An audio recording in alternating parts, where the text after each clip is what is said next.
நாராயண நாராயண. தாயே. நாரதா, உன்னுடைய திடீர் விஜயம் என்னை வியப்பூட்டுகிறது. வியப்புதானா? மகிழ்ச்சி இல்லையா தாயே? இல்லை என்று யார் சொன்னது? மிக்க மகிழ்ச்சி.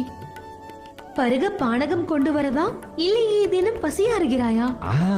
அதெல்லாம் ஒன்றும் வேண்டாம் தாயே. தாயே, தங்களை பார்த்தால் பசியால் வாடி கிடப்பதை போல் தோன்றுகிறதே. தாங்கள் உணவேதும் அருந்தவில்லையா? என் கணவர் ஸ்ரீகிருஷ்ணர் உண்ணாமல் நான் உண்பதில்லை, அவர் உறங்காமல் நான் உறங்குவதும் இல்லை. நாராயண நாராயண.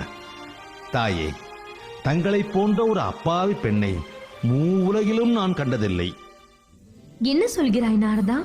பின் என்ன தாயே, தாங்கள்தான் எந்நேரமும் தங்கள் கணவரின் நினைவாகவே வாடிக்கொண்டிருக்கிறீர்கள். ஆனால் ஸ்ரீ கிருஷ்ணரின் அன்பெல்லாம் அந்த ருக்மிணி தேவியிடம் அல்லவா குவிந்து கிடக்கிறது. அப்படியா? நல்ல விஷயம் தானே. நல்ல விஷயமா? சரி, எனக்கு எதற்கு வீண் வம்பு? பிறகு கலகக்காரன் என்ற பட்டம் தான் மிஞ்சும்.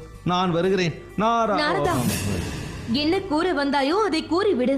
இல்லை என்றால் உன் தலை சுக்குநூறாக வெடித்து விடும். ஐயோ, வேண்டாம் தாயே, நானே சொல்லிவிடுகிறேன். இதில் மறைப்பதற்கு ஒன்றுமில்லை. தாயே, நான் தேவலோகத்திலிருந்து அற்புதமான பாரிஜாத மலர் ஒன்றை எடுத்து வந்து ஸ்ரீ கிருஷ்ணனிடம் கொடுத்தேன். அதை அவர் தங்களுக்கு பரிசாக கொடுப்பார் என்றுதான் எண்ணியிருந்தேன். ஆனால் அவரோ ருக்மிணி தேவியார் கேட்காமலேயே அவரிடம் அந்த மலரை கொடுத்து விட்டார். தங்கள் நிலையை எண்ணினால் எனக்கே அழுகை வரும் போல் இருக்கிறது தாயே. இதற்கெல்லாமா அழுவாய்?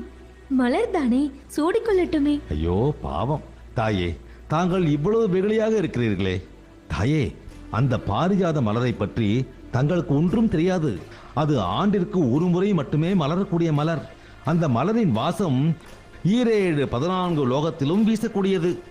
அது மட்டுமல்லாமல் அந்த மலரை சூடிக்கொண்ட பெண்களை அவர்களது கணவன்மார்கள் சுற்றி சுற்றி வருவார்களாம். அதனால்தான் அந்த பாரிஜாத மலரை சூடிக்கொண்ட ருக்மணியே கதி என்று கிடக்கிறாராம் தங்கள் கணவர். பாமா,